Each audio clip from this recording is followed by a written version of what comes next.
नमस्ते। नमस्कार सर। नमस्ते सर। धन्यवाद सर। सर मलाई यो के भन्छ हाम्रो यो स्थानीय तहमा यो राष्ट्रिय परिचय पत्र त पञ्जीकरण विभागको यो टोली चलिरहेको छ, त्यो मलाई पनि बनाउनु परेको छ, के कसो यसको प्रोसेस अलिकति ल ठिक छ सर।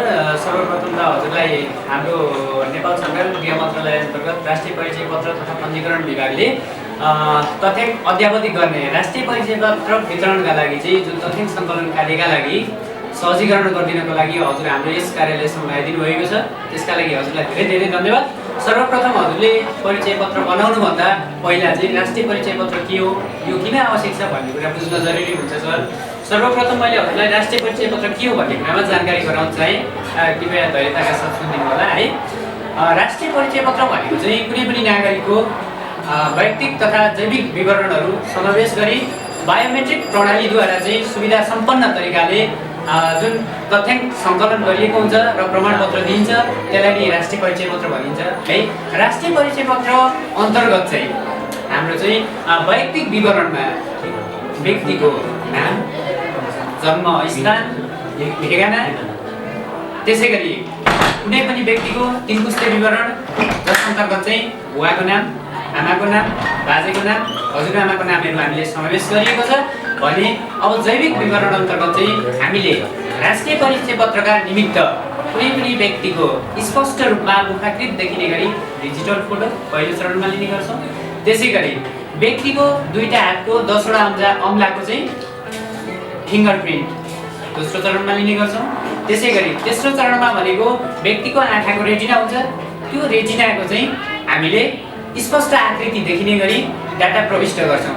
र अन्तिम चरण हाम्रो जैविक विवरण अन्तर्गत चाहिँ 4 चरण हुन्छन्। त्यसको सबभन्दा अन्तिम चरण चाहिँ हाम्रो डिजिटल सिग्नेचर रहेको छ। डिजिटल सिग्नेचरको समाप्ति सँगसँगै हाम्रा वैयक्तिक तथा जैविक विवरणहरू प्रविष्ट गरिसकेपछि मात्र पूर्ण रूपमा हामीले कुनै पनि एउटा व्यक्तिको तथ्याङ्क सङ्कलन कार्य पुरा भएको मान्ने गर्छौँ है। अब हजुरले यसमा बुझ्नै पर्ने कुरा राष्ट्रिय परिचय पत्र बनाउँदाखेरि आवश्यक पर्ने कागजात के होला भन्न अर्थात् जान्न चाहनुभएको छ भने यसमा चाहिँ हामीले सर्वप्रथम चाहिँ यो राष्ट्रिय परिचय पत्र बनाउन योग्य व्यक्ति भनेको चाहिँ नेपाल सरकारले प्रदान गर्ने नागरिकता प्राप्त गरेको व्यक्ति अथवा नागरिकता प्राप्त गर्न योग्य व्यक्ति चाहिँ राष्ट्रिय परिचय पत्रको लागि योग्य भएको चाहिँ ठहरिनेछ। जस अन्तर्गत अब हामीलाई आवश्यक पर्ने कागजातमा चाहिँ नेपाली नागरिकताको सकल हामीले फोटोकपी ल्याएर स्क्यानिङ गरिदिनु भनेकोहरूमा हामीले राष्ट्रिय परिचय पत्रमा तथ्याङ्क प्रविष्ट गर्न सक्दैनौँ है। त्यसै गरी हजुरको नागरिकतामा कतिपय अवस्थामा जन्ममिति नखुलेको अवस्था हुनसक्छ, कहीँ सालमा चाहिँ लेखेको हुनसक्छ, कहीँ यति वर्ष भनेर लेखेको हुनसक्छ। त्यो अवस्थामा तपाईँको जन्ममिति स्पष्ट खुल्ने कुनै कागजातहरू शैक्षिक प्रमाणपत्रहरू हुनसक्छ, तपाईँको लागुर्जामा चाहिँ कायम गरिएको जन्ममितिहरू हुनसक्छ। हो यस्ता यस्ता कागजात ल्याएर चाहिँ तपाईँले आफ्नो जन्ममिति चाहिँ त्यही अनुसारको कायम गर्न सक्नुहुन्छ। यदि तपाईँ चाहिँ कुनै ठाउँबाट बसेर आउनुभएको छ अर्थात् तपाईँको नागरिकताको ठेगाना र हाल बसोबास गरेको ठेगाना चाहिँ फरक परेको अवस्था छ भने तपाईँले सम्बन्धित स्थानीय तहमा गएर बसाइसराई दर्ता लिएर अर्थात् तपाईँले सम्बन्धित बसेको स्थानीय तहमा चाहिँ बसोबास प्रमाणित वडाबाट सिफारिस लिएर चाहिँ तपाईँले तथ्याङ्क प्रविष्टि कार्यमा चाहिँ सहजीकरण गरिदिन सक्नुहुन्छ है। सर यसमा हाम्रो यो राष्ट्रिय परिचय पत्र बनाएर फाइदा हामीले के हुन्छ? यो एकदम बिल्कुलै राम्रो प्रश्न गर्नुभएको छ। राष्ट्रिय परिचय पत्र केका लागि भन्ने कुरा चाहिँ यो धेरैजनाको मानसपटलमा आएको कुरा। राष्ट्रिय परिचय पत्र आएपछि त नागरिकतै खारेज हुन्छ कि भन्ने दुनियाँ कुराहरू मान्छेको मानसपटलमा घुमिरहेको अवस्था छ। यो अवस्थामा चाहिँ यो कस्तो हो त भन्दाखेरि कुनै पनि व्यक्तिको जैविक तथा वैयक्तिक विवरण चाहिँ हामीले प्रविष्ट गरिसकेको अवस्थामा भविष्य प्रयोजनार्थ व्यक्तिका सम्पूर्ण तथ्याङ्कहरू सङ्कलन गरिसकेपछि अभिलेखको रूपमा पनि हामीले यसलाई प्रयोग गर्न सकिने भयो। हामीले व्यवस्थित सूचना प्रणालीमा लगिसकेपछि भोलिको दिनमा कुनै पनि व्यक्तिको दोहोरो रूपमा चाहिँ कुनै पनि उसले छलकपट गरेर चाहिँ मैले यो काम गर्छु, मेरो 2टा नागरिकता छ भन्ने जुन किसिमको अन्यल छ त्यो परिस्थितिको पनि अन्त्य हुँदै जान्छ है।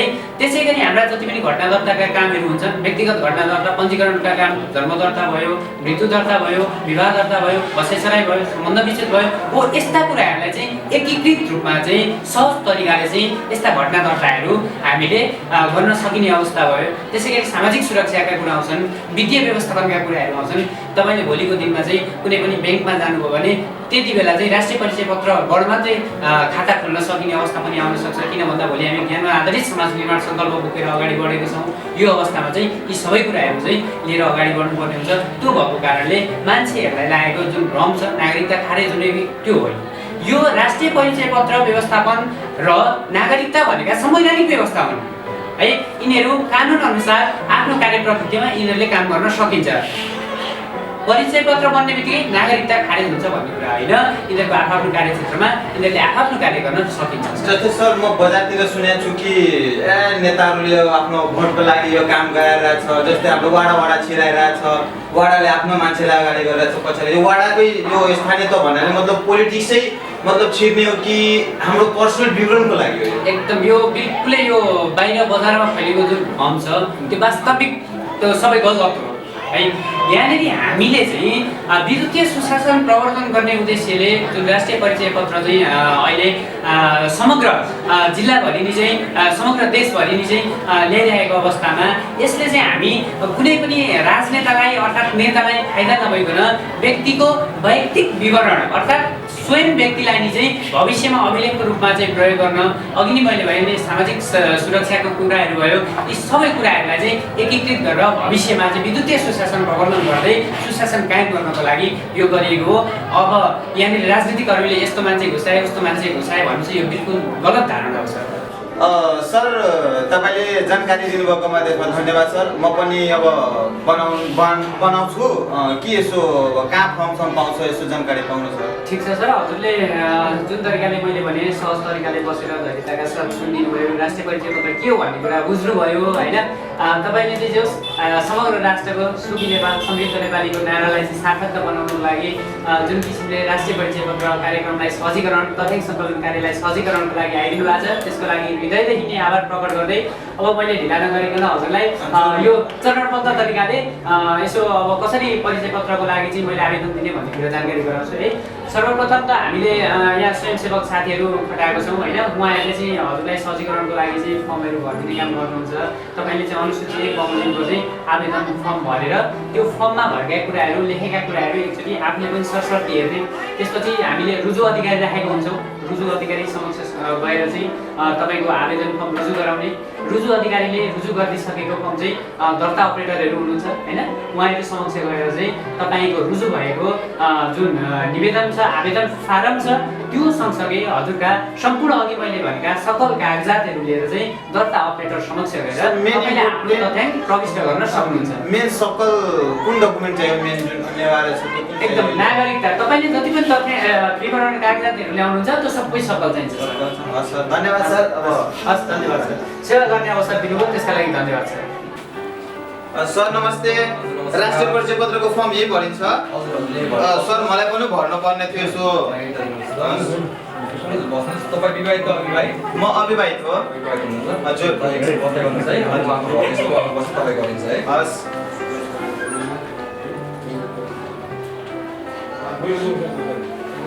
कति टाइम लाग्छ सर? सर अब हाम्रो यो फर्म भर्नलाई 2 देखि 4 मिनट लाग्छ। माथि गइसकेपछि तपाईँ पार्लरमा बस्नु हुँदाखेरि तपाईँको पार्लरमा 10 देखि 15 मिनटसम्म लाग्न सक्छ है। के गर्नुहुन्छ तपाईँ? के काम गर्नुहुन्छ?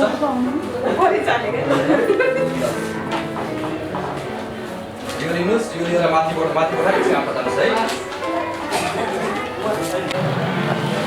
हजुर अविवाहित है? हजुर। ल यहाँ साइन गरिदिनुहोस्।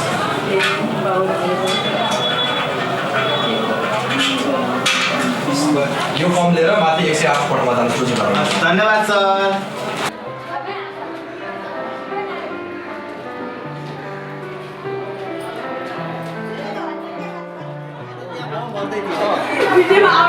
राष्ट्रिय परिचय पत्र बनाउने ठाउँ यतै हो। हजुर फर्म कहाँ बुझाउनु पर्छ? हजुर यता हो ल्याउनुहोस् सर खोइ। नागरिकता पनि दिनुपर्छ? हजुर नागरिकता दिनुहोस् न। राहुल मण्डल होइन हजुर? हजुर हजुर। तपाईँको आमाको नाम बुढाकुमार चौधरी हो? यहीँको नागरिकता हो। नाम चन्द्रनारायण चौधरी हो? 2006 अनि हजुरआमाको नाम कन्या चौधरी हो?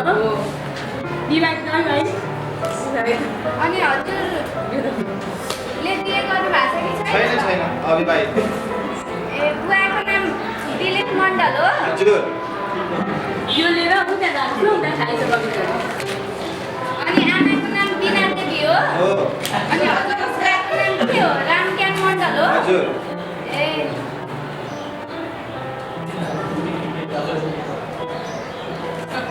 ल एकछिन बस्दै गर्नुहोस् है, त्यहाँ पालो आउँछ भर्खर जानुभएको छ उहाँ, तपाईँ उहाँको सिधेपछि तपाईँको पालो आउँछ है। हस् धन्यवाद। नमस्ते। तपाईँको सबै डकुमेन्ट मिलेको छ? सबै छ। बिहे दर्ताहरू? तपाईँ बसाइसराई त गर्नुभएको छैन नि? ए ल ठिक छ। अहिले एन्ट्री गर्न टाइम लाग्छ, तपाईँ चेयरमा बस्दै गर्नु ल, म तपाईँको एन्ट्री गर्छु।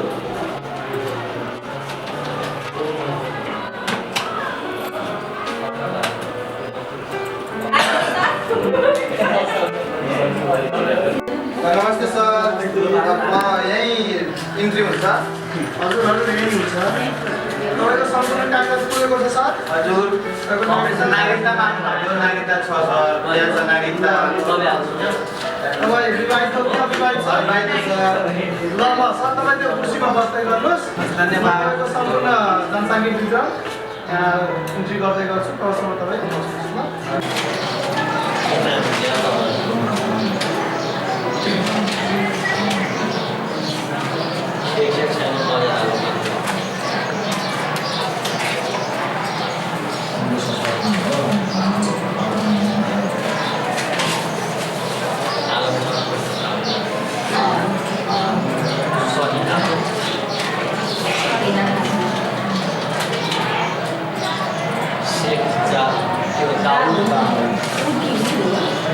ल सर, तपाईँको व्यक्तिगत विवरण सकियो।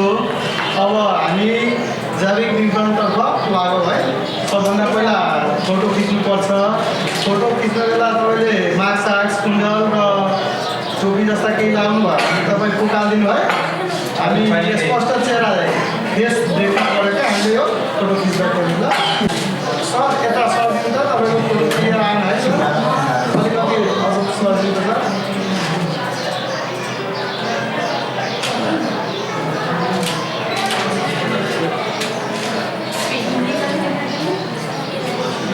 ल सर, तपाईँ यहाँ अब 10वटा औँलाको छाप दिनुपर्छ। पहिला दाहिनाको चारो बाउमा राख्नुपर्छ यहाँ। ल सर, अर्को आइदिनुहोस् त। ल सर, दुइटै बुढी औँला हाल्नुहोस् त यहाँ। ल सर, अब यो आँखा स्क्यान गर्नुको लागि अब लाउनुहोस् त त्यो आइरिस। सर अझ यो सिधा हालिदिनुहोस् त, भएन सर, भएन सर, भएन मिलेन। ल सर, त्यो राखिदिन्छ। सर यहाँ सिग्नेचर ल्याएको तपाईँ सिग्नेचर गर्नुहुन्छ, यहाँ गर्नुहोस् त। डिजिटल सिग्नेचर हो सर यो। त्यो कन्फर्म होला सर, तल कर्नरमा लेखिएको त्यो गर्नुहुन्छ कन्फर्म। ल सर, बस्दै गर्नु है।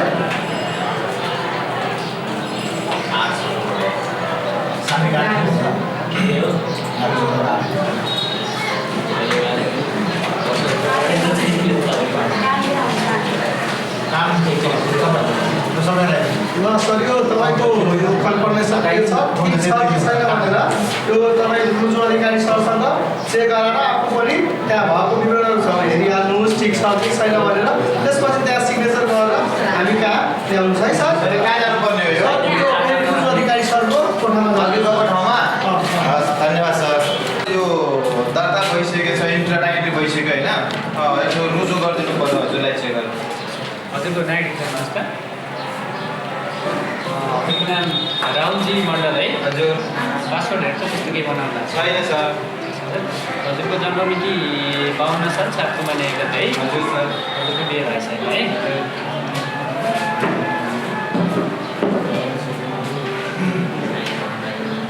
हजुरको बुवाको नाम? दिलीप मण्डल।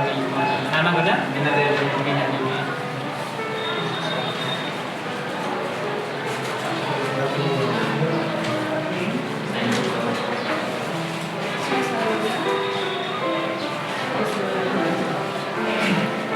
सर हजुरले यहाँ सही गर्नुहोस् है। ल ठिक छ। अब हजुर चाहिँ जहाँनिर दर्ता अपडेटरबाट आउनु भएको थियो, हजुर। त्यही लिएर गएर यो कन्फर्मेसन पेज मिलाएर अनि भर्खर अप्लाई गरेर लिएर जानुहोस् है। सर मान्यता पनि दिनुपर्छ कि मात्र यो होइन, यो कन्फर्मेसन पेज दिनुहोस् भइहाल्छ है। सर मैले रुजु गराइसकेँ उहाँले सरले भन्नुभयो यहाँ दिनको लागि हो अनि हो ल तपाईँ बस्दै गर्नुहोस् तपाईँले चेक गर्नुभयो सम्पूर्ण विवरण तपाईँको ठिक छ, ठिक छ। ल तपाईँ बस्दै गर्नु है हस् धन्यवाद